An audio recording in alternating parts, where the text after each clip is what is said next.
fine line between being around people that make you comfortable and being afraid of being uncomfortable.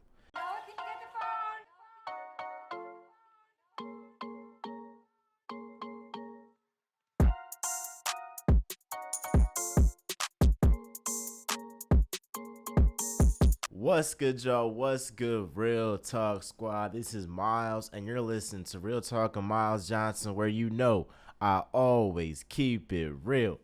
Now, y'all see it's a little bit different now. I got the new lens. Again, I feel like every time I see y'all in the video, I'm in a whole new setup again. But Morehouse College, yes, the Morehouse College has given your boy an office. So I'm going to use it. And I'm going to use it for this podcast for sure. And, of course, doing my schoolwork and all that. But what y'all came to this video to hear about is, number one, my reaction to the Eagles game against the Commanders, them going 3-0, the only undefeated team in the NFC.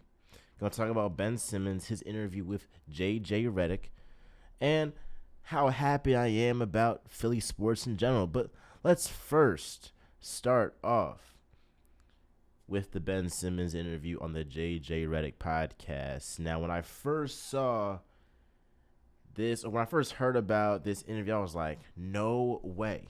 Ben Simmons, the guy that was silent, that didn't say anything on social media, didn't make any, public statement out in a year and a half after he was criticized all over, slandered all over internet, he decides now he wants to say something. And I have a problem with Ben Simmons and the J.J. Redick podcast, and I have a big problem. I have a big problem with J.J. Redick, because if you're gonna bring Ben Simmons on your podcast a year and a half after he hasn't said anything to the public after being traded or after the whole trade saga, you have to ask him hard questions that makes him uncomfortable. But what Ben Simmons did, and this shows me that he didn't change at all in that year and a half since that debacle in Philly during Game 6 for that whole entire series against Atlanta. What that showed me is that, him going on this podcast showed me that, he hasn't changed, because he still wants to be Ben Simmons around people that make him comfortable. And everybody wants to be comfortable. Everyone wants to be around people that make them comfortable. But there's a fine line between being around people that make you comfortable and being afraid of being uncomfortable. Now, Ben Simmons is petrified of being uncomfortable. That's why he left Philly, because he was very uncomfortable. Going to Brooklyn, you got KD, you got Kyrie. All you got to do is steal, rebound, and pass. Did your job. There's not that many expectations, at least for you. When he was in Philly, all he had to do was one job: shoot the ball. That made him uncomfortable. He didn't want to come out of his comfort zone in terms of being a facilitator, being a defender, and all that. Right? The greats of the greats, they are uncomfortable. They love being uncomfortable. You talk about LeBron James. He's been on record saying, I love being uncomfortable. Just a flat out fact. If you're a great player, if you're all-time great in any profession, you have to be comfortable with being uncomfortable. And Ben Simmons going on the J.J. Redick podcast, and I saw it from the first second to the last second, that full 115 minutes, 1 hour and 15 minutes. During the podcast, J.J. Redick, he asked him about the Atlanta series. He asked him about the dunk, that the missed or the failed attempt in a dunk when he passed the ball to Matisse Thybulle after, passing it up for Trae Young under the basket. He asked him those questions. He asked him those questions, but it was like he was buffering up to be like, how come people were making it such a big deal, right? He had this one question. He asked him, you missed that, dunk, or you didn't, attempt that dunk when Trae Young was under the rim. do you feel like people made more of a big deal about it, right? And so now in the podcast, they're not talking about, oh, what was really going through my mind when I laid an egg in the playoffs. It's more like talking about other people's reactions. And Ben Simmons is misinterpreting yet again people's criticism of his play with hating. People like Shaq, Chuck, Stephen A, all these other talking heads on TV that criticize Ben Simmons are criticizing him from a basketball perspective. They see what he did on the basketball court, they know his ability, and they are criticizing him. Just like how he got praised when he was an all-star, defensive player of the year candidate, rookie of the year, he's going to face the same level of scrutiny if he doesn't perform well. JJ Redick asked him a question, what happened in the Atlanta series? He said, we lost. Well, clearly, no, duh, you lost. But what happened with you? Oh, I was just, it's a mix of emotions going everything, bro. What really happened, bro? Why did you shoot the ball for 33% from the free throw line? There has to be a legitimate reason. There has to be a legitimate reason. And that the podcast, the JJ Redick's podcast, did not really challenge Ben to be like, no, where was that drop off to where in the regular season you are around 65% from the line, and then come the playoffs you are 33%. And again, Ben Simmons is like the whole podcast. It was like, oh, Ben Simmons is so great. Like, Ben, how do you make those passes? And Ben Simmons is like eating it all up. Well, I make the pass like this. It's really hard for everybody else, but for me, it's pretty much easy. Like, it was like the whole podcast. JJ Redick, the other guy that was asking them questions and all that was there too. They were just coddling Ben Simmons, trying to make him feel like the best player in the world and all that. And Ben Simmons is flat out eating it up. And again, this just showed me Ben ain't changed. He ain't changed at all. Because he's still comfortable with being comfortable. He's still okay with not really going outside the box, not really challenging himself. So when you talk about a guy, is he going to shoot threes next season? I would be like shocked out of my mind if Ben Simmons ends up shooting the ball next season, because he already showed you he's still not okay with being uncomfortable. And you're going to have to be uncomfortable if you want to shoot the ball in the NBA. Now, it's up to Ben Simmons. The Brooklyn Nets can be a contender for a championship, or they can be a favorite to win the entire NBA championship. But that falls on Ben Simmons. Because if Ben Simmons shoots the ball and is a threat outside the paint, the Nets are going to destroy everybody that comes in their path. But if all he wants to do is do the bare minimum and be comfortable in terms of just stealing the ball, rebounding, assisting, not really putting up that many points, then it's just not going to translate to the Nets being a threat to really win the whole entire thing. A legitimate threat, bro. Like if he is just saying, you know what, I just want to steal the ball, I just want to do all the bare minimum stuff, and you know what, I do have the potential to be a top 5 player. Maybe that's too much. A top 10 player in this league if I can just shoot the ball. But I'm just gonna stick to what I know, stick to what I'm comfortable with, and that'll be fine. And that just might be fine to make them a contender. But if Ben Simmons shot the ball, do you know how good this Brooklyn Nets team would be? I mean, they would mop everybody in their path. That's up to Ben Simmons. And I still think that KD and Kyrie are looking at Ben Simmons and like, this guy is cuckoo. Even Kyrie might be saying that. And, he's one of the most cuckoo guys in the league. But they're probably looking at him like, what's up with this guy? He's a different breed. I ain't never meet no guy like him.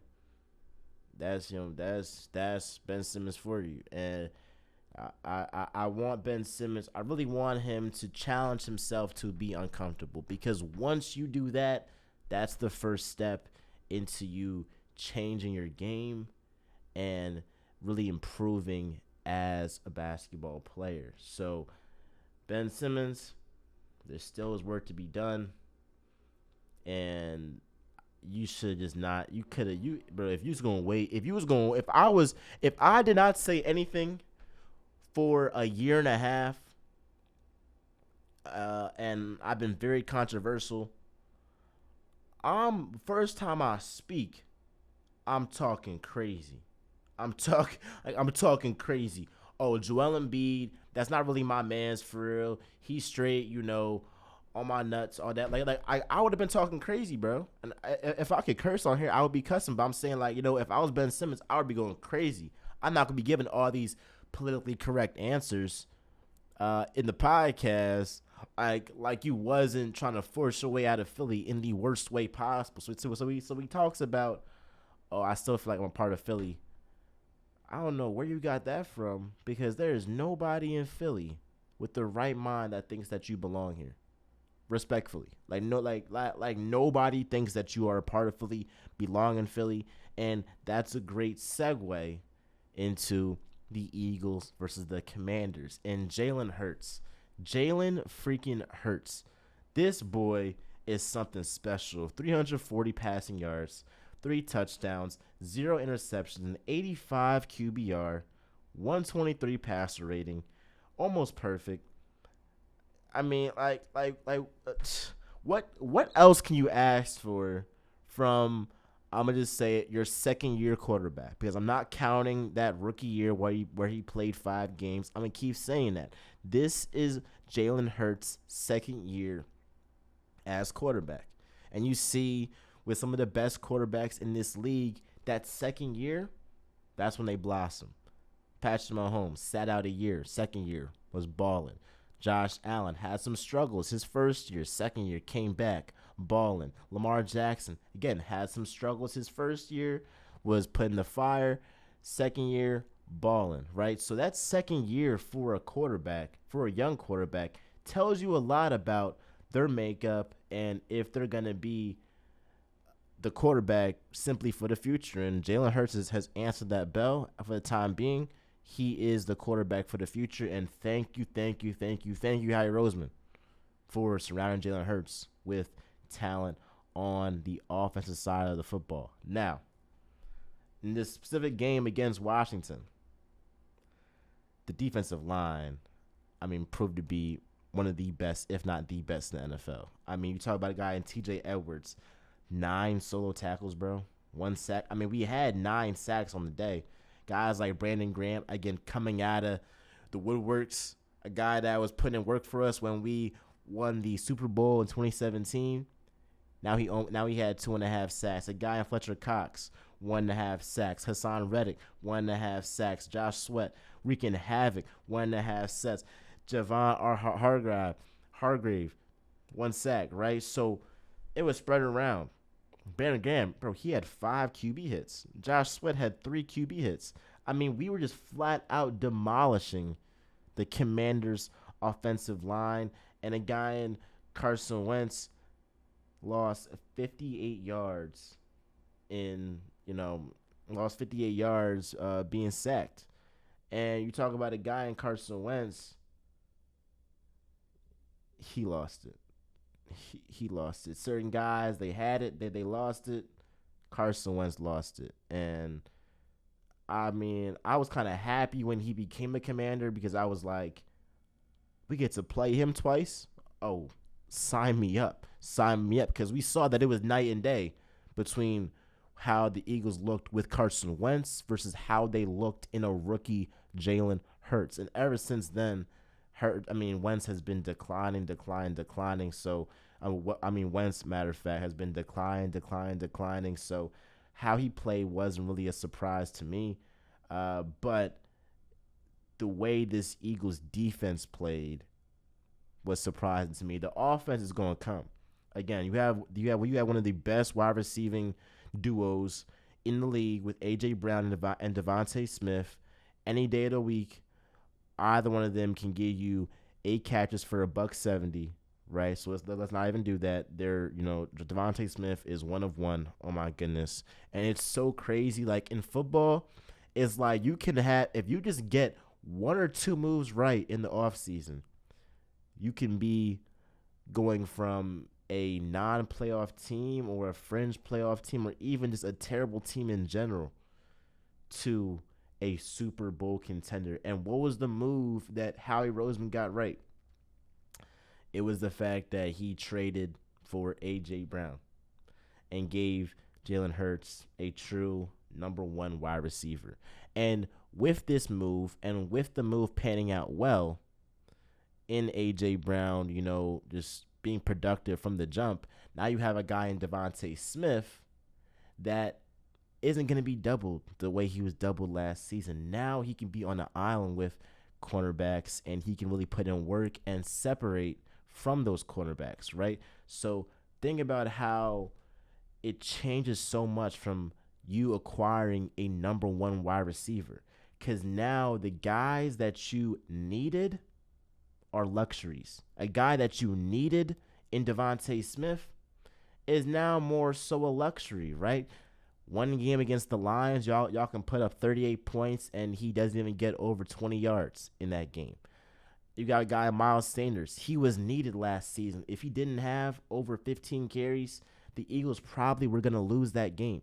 Now, if Miles Sanders has 15 carries for just 50-plus yards, that's a bonus, right? So that changes everything, that A.J. Brown trade, because it shifts the roles of everyone on the offensive side of the ball. It just like that. That's why people love football, because it's like your team can be trashed one season, and if your GM just gets a couple of moves right, you can be a Super Bowl contender, and that's exactly what Howie Roseman did with this Eagles team. It's just beautiful, man. It's just flat out beautiful. And Jalen Hurts, he's a representation of what it means to be a Philly athlete. Check this out. Being a Philly athlete is not like LA, where every year you're expected to win a championship. Nobody's saying that. Nobody thinks that in Philly. All Philly fans want their athletes to do is come to work every day, improve, work hard, be accountable, and have that dog in you. That's exactly what Jalen Hurts has. He's a leader, bona fide leader. He has improved every year. We talk about his completion percentage every year. His rookie year or his first year when he had them 5 games, he had around 59% completion percentage. Last season, we can even check it right now, it was around 61, 62. This season, he's at 67% completion percentage. I've been on record saying this. If his completion percentage is 66 or higher at the end of this season, he will be MVP. If Jalen Hurts' passing completion percentage is 66% or higher, he will win the MVP. And right now, you got Lamar Jackson, you got Josh Allen. Right now, Jalen Hurts is my front runner to win MVP. And we talk about the competition. They only played, the Lions, the lonely Commanders. Yes, they haven't played the best competition. But did you expect this Eagles team, Jalen Hurts, to look like this before the season started? Now, I did, because I believe in Jalen Hurts. But most people, especially non-Philly fans, did not see this happening. And we have to start giving Jalen Hurts this credit that he so rightfully deserves. And talk about a guy in Ben Simmons. I came back to him earlier. I was talking about him earlier in this episode. I'm going to talk about him again. It's not that hard to play in Philly. All you got to do is improve every year, have that dog in you, and want to get better. That's all we want to do. And we see that with Jalen Hurts. and he's flat out balling. He's showing why he should be the quarterback for the future. But it wasn't like in his first 3 games we were killing him when he wasn't good. It's not like when the Bucks beat the Eagles last season in the playoffs, blew them out basically. We were like, oh, Jalen Hurts sucks. No, he got criticized. He had a terrible postseason game. But we realized we were realistic. We realized he's overmatched. And Philly people have been saying from the jump, if you just surround Jalen Hurts with talent, he's gonna be fine. Give him talent. Watch what's gonna happen. You see what's happening with Tua. You see what's happening when Josh Allen got Stephon Diggs. So just give the guy some talent and see what happens. And that's exactly what happened. So I look forward to them playing the Jaguars in week 4. One of my good friends, my man Brett, he's actually one of the biggest Jaguar fans there is. Me and him are going to have something in store for y'all. A little, Eagles and Jaguars, friendly banter and all that. But last thing I'm going to say, I'm so happy to be a Philly sports fan at this time. The Eagles look to be a Super Bowl contender, going 3-0 right now. The Sixers acquired James Harden. They look like to be a title contender in the NBA. And the Phillies, yes, they've been in a slump in September, but they're on the verge of making the playoffs for the first time in 10 years. So overall, this is the best time to be a Philly sports fan. And let's just appreciate how well the city is doing in football, in basketball, and in baseball. Let me know what you think down below. What was your thoughts on the JJ Redick podcast? Do you feel like it was soft? Do you feel like Ben Simmons kind of got lit off the hook? Let me know down below. And what do you think about the Eagles versus the Commanders? How do you feel about, the Eagles, how they look this season? How you feel about Jalen Hurts? With that being said, y'all, this is Real Talk with Miles Johnson, where I always keep it real. Gonna have a lot of stuff in store for y'all. I'm out.